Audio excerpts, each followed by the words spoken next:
Hey everyone, it's Ellis, and this is 13.23 Notes Rundown. This is the final filler patch before PvE really hits, and we get a really good idea of everything that is going to be going on. So, I mean, we'll see. We'll see what the trajectory is once PvE changes end up actually making it onto live.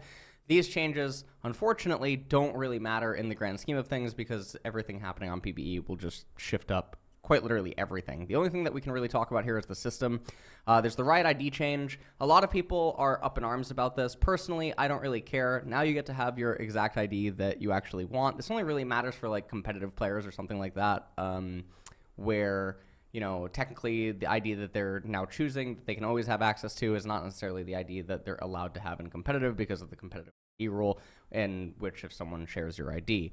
For champions in Azir, W base damage is decreased. Soldiers now apply on-hit effects on their primary target that they end up colliding with. So if you have Nashor's Tooth on initial collision, this is going to be outright a buff, and if you have Lichbane or something, which, you know, we'll see what ends up happening with itemization and whatnot, then Azir gets something wonky with, like, Lichbane.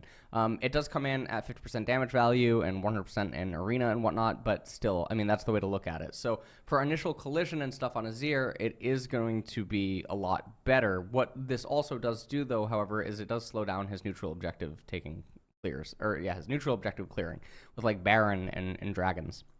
Briar getting nerfed again. It's very, very slight. It's really hard to try to figure out where exactly Briar is going to land in competitive, and we'll see what ends up happening there.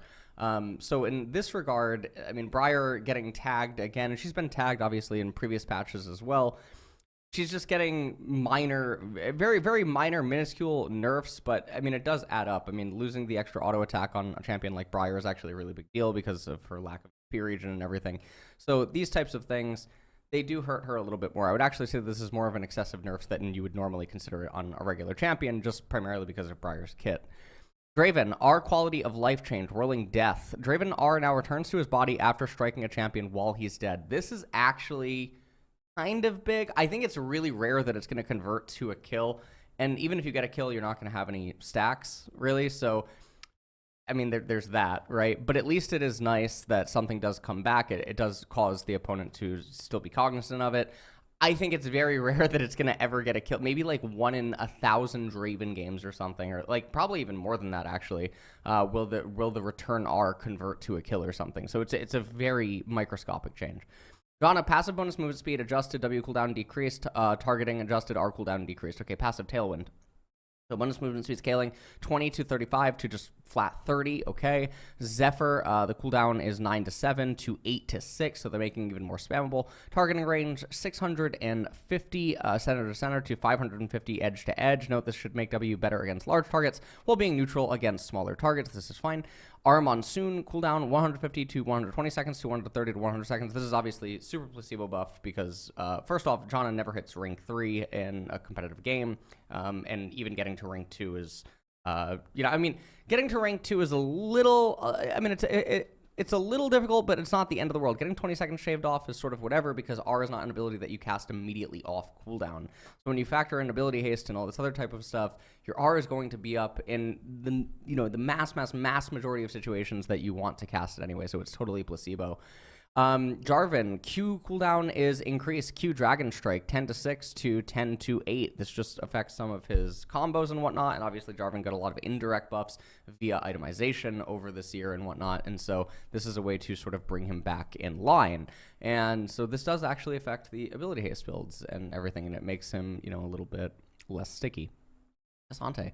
Q mana cost is increased, base damage is decreased, W bug fix, E shield decreased, R passive bonus attack speed adjusted, bonus on cat. I mean, the whole champion is just a disaster. Mana cost 15 to 28 to 20, so it goes down as you put more points into it. Damage is going to be 30 to 150, 40% AD, 30% bonus armor, 30% bonus magic resist, to 30 to 130, 40% AD, 30%. All right, so they're just lowering the base damage on it at the later stages, so it actually hurts for less. Now, the most important thing is obviously the all-in, which you get at 80 versus 90. These are the numbers that you really have to pay attention to here. So he's really losing like 10 on his big all-in, and then he's losing 15 on like his second big all-in, which would be like level 7, level 8, right? That can actually matter, I guess, to an extent. He's going to be losing like an auto attack worth of value. Now, as he's poking you in lane, it's not really doing anything because the initial rank 1 and rank 2 values, nothing really changes. W, Pathmaker, fixed a bug that allowed K'Sante to okay. E, footwork, 45 to 125 plus 50% bonus health to 50 to 210 plus 10% bonus health. So he's just getting outright a larger, upfront HP amount without having to rely on stacking more items. So he's actually just getting tankier with his E. R, all out passive bonus damage, 45 to 75%, level 6, 11, 16, to 30 to 78%, level 6 to 18, scaling linearly. Okay. Bonus attack damage, 15 to 45, plus 25% bonus armor, 25% bonus magic resist, to 10 to 40, plus 25, 25. Okay. So, I mean, these are also extremely minor nerfs in the grand scheme of things. Now, the scaling linearly is kind of interesting in that they actually do buff his late game, right? Very, very minor, but they do buff it. I mean, K'Sante is a top laner. He will end up hitting these other breakpoints and whatnot. Now, the passive bonus damage super early, as soon as he dings level 6, yeah, sure, it's going to be down. I am curious, like, what the breakpoint is when it returns to the 45. Maybe it's like, what, level 9 or something like that? So his second all-in on you is relatively going to be the same as live. Neferi, passive packmate damage is decreased. E-base damage is decreased. Passive, we are more. Packmate attack damage 6 to 29.8 based on level, to 5 to 25. I mean, it's just disturbing, by the way, the fact that Neferi is getting nerfed. I mean, this champion, I don't even see this champion. I don't know. It doesn't make any sense. I mean, Neferi had the problem of being banished as a monster champion, and that's what Riot does to monster champions. For some reason, unless the monster champion is like Omega popular or something like that, I don't know. Maybe Neferi is popular and I just don't realize that or something. I mean, I'm sure that I could look that up in a second, but yeah, generally monster champions are like relegated to just being platinum and below monsters, and they're just not existing in higher tiers and whatnot. I don't know. It's very strange. Now, obviously, Neferi had her heyday at some points earlier on in the season and whatnot, but for the most part, I think it's absolutely disturbing that a champion as bad as this is getting nerfed without there being some sort of skill change. Like, sure, you can nerf her E, but then give her damage back on her Q or something, right? Like the skill part of her kit, or give her damage back on her dog or something that requires her to already be in melee range, etc. Riven, Q AD scaling increase, R AD scaling increase, broken wings. So 5% total.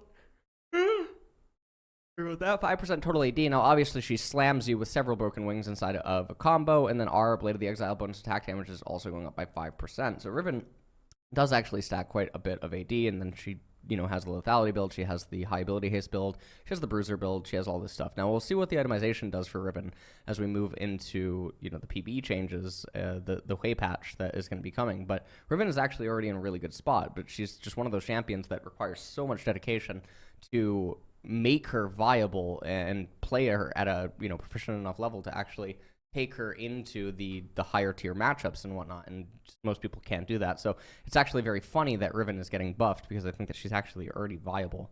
It's just not many people can play her. Grundle, 80 growth is increased. Q mana cost is decreased. Attack damage growth is going up by just 1, so he's actually almost getting 2 longswords at 18. That's actually kind of a big deal. Getting half a longsword for free in laning phase if you were to play him in top lane. So this is more of a top lane Trundle buff than anything else. Q Chomp 30 to 20. Again, these are really, really good top lane buffs. And actually, that's what Riot's saying right here. Trundle has been performing well as a top laner. Okay. Vel'Koz, passive damage is increased. Passive, organic deconstruction. 33 to 169 based on level, plus 50% AP, to 35 to 180 based on level, plus 60% AP. So he's getting 10% increase on the AP, and he's also getting a very minor flat damage to his passive. I mean, Vel'Koz can take whatever he can get. Honestly, I have not looked at Azap's Twitter. I saw Azap did make some tweets on Vel'Koz, but I did not actually see exactly what was going on there. But I know that Riot is attempting to do something else with Vel'Koz. Ziggs, base AD increased, Q damage increased, W cooldown increased early, mana cost is increased. Base stats, 54 to 55. So it's okay. Bouncing bomb, magic damage is now also going down. Okay, so the Q damage is decreased, so it's going down by a little bit. And honestly, Ziggs is a massive bully in a lot of ways. W cooldown is increased early, so the satchel charge is going to make him more vulnerable. This is very akin to, people might remember many patches ago where Ezreal's Arcane Shift got increased by several seconds. And obviously what that does is it makes Ezreal, or, you know, champions like Ziggs, etc., more vulnerable to repeat ganks and less able to just use these abilities whenever they want inside of laning phase, and then the mana cost on it goes up. So yes, nice little nerfs to Ziggs. Turret gold advantages: mid lane local gold 300 to 425, side lane local gold 550 to 675, global gold 250 to 125, total gold value 500 800 8 unchanged. Inhibitor turret total gold value is going up by 200, and then tooltip change. So this is obviously really good for solo queue, and it's really good for split push and this type of stuff. However, the gold, when you actually contextualize it, is not that big. You're not going to lose your mind over, you know, effectively a cannon wave, right? That is what this is. You're getting a cannon wave minus the EXP. And that's what's going on. And if pro players cared this much about this kind of a gold disparity between themselves and the opponents, then you would see freezing actually be like more common, right? Or you'd see the intentional desire to reduce as many minions as possible before you send a wave back to the opponent and stuff like that. But you just don't see stuff like this. So while these changes are nice and it will convert to something, it's more so going to be a really big solo queue change than it is going to be a competitive change, because this type of change does not matter enough in competitive. I mean, it will have some impact in some competitive games. Sure, someone will get an item completion, and it will maybe impact a fight in something, or, you know, something to that nature. But for the most part, it's not really do a whole lot. Ping changes: any ally, scoreboard item, ultimate, summoner, spell cooldown ping is sent to the team if the item is, I mean, it's just undo the changes. Like, why are we doing this like Riot light level stuff going on here? Like, I don't like, I really don't get it. It's wow, it's so confusing. It's like when you see the public outright, like, I don't know. I just don't believe it. I don't believe that there is any way to quantify the amount of silent majority people, even if they're giving those like those absolutely just ridiculous Riot surveys that pop up in the client at the end of the game, etc. I just do not believe in any possible way that there is ever enough people actually legitimately, one, filling out those surveys, and then two, meaning it, that somehow matches the insane uproar in not even just the Western community. I mean, you guys saw maybe Polypuff's Twitter, and there's also like posts on, you know, some of the Korean community websites and whatnot too. And I can't even imagine what's going on in China. No one likes these. I don't get it. It's really weird. I feel like this is just going to be one of those things that eventually gets walked back, and we'll just pretend it never happened. I don't know. Upcoming skins in Chroma, Beastcrank is really good. King Begar is also pretty okay, and then Because. Because is okay. Because definitely looks the weirdest of them all. I mean, they all actually look a little bit weird. I mean, the Vigar B1 does look a little bit cute. Because almost looks like its own unique champion. It literally looks like something from Wilds of Eldraine, okay? Like, this doesn't look like a League of Legends character. This actually looks like a cartoon character. This could be its own champion. That is how different the skin looks. I really hope no one like disagrees with that. This genuinely looks like it's like you get a Pokemon and the Pokemon gets a skin, but then instead of it being a skin of a Pokemon, it literally just looks like a totally different Pokemon. Honestly, this skin looks like Jirachi. Okay? If you've ever wanted to play Jirachi, this is it. This skin right here at the bottom right, where it kind of looks like the Earth, the manatee, you know, with this like very pale teal color, etc. This is Jirachi. So if you ever wanted to play Jirachi in League of Legends, I mean, this is it. So that's it for the patch rundowns. And like, I don't know. Again, Riot is just not doing changes. And sure, we have the Hui patch coming, and there's the major overhaul that's coming. And I haven't actually like looked at all of the changes that are going on, right?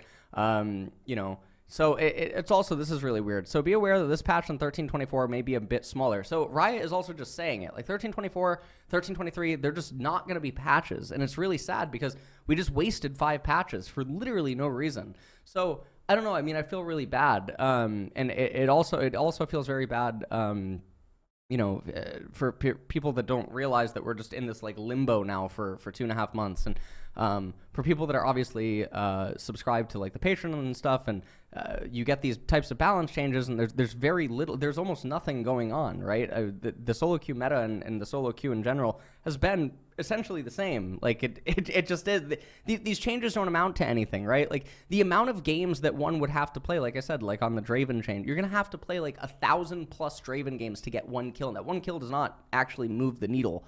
Or something on Draven, right? These changes on like Briar or something, or like Azir, like these would not move tier list placements for these champions, right? Jarvan having, you know, 2 seconds at the later ranks or something like that. It's not going to move. It's not enough to move a champion in their solo queue. Now, Jarvan's is a little bit more extreme. Jarvan's is a little bit more extreme, but Jarvan is also so overtuned that like you have to take this into consideration. The real big change that I guess we are getting back and forth with a few patches is Cassante. But even like the Ziggs change, losing 10 base in the later state, like during laning, it doesn't really matter all that much.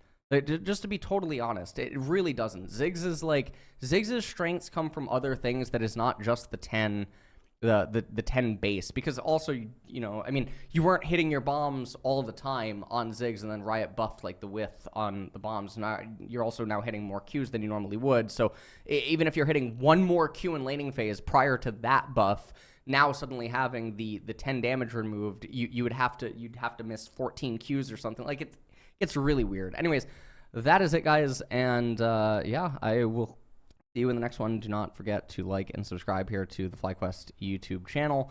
And yeah, I don't know. That's it, guys. That is it. See you later.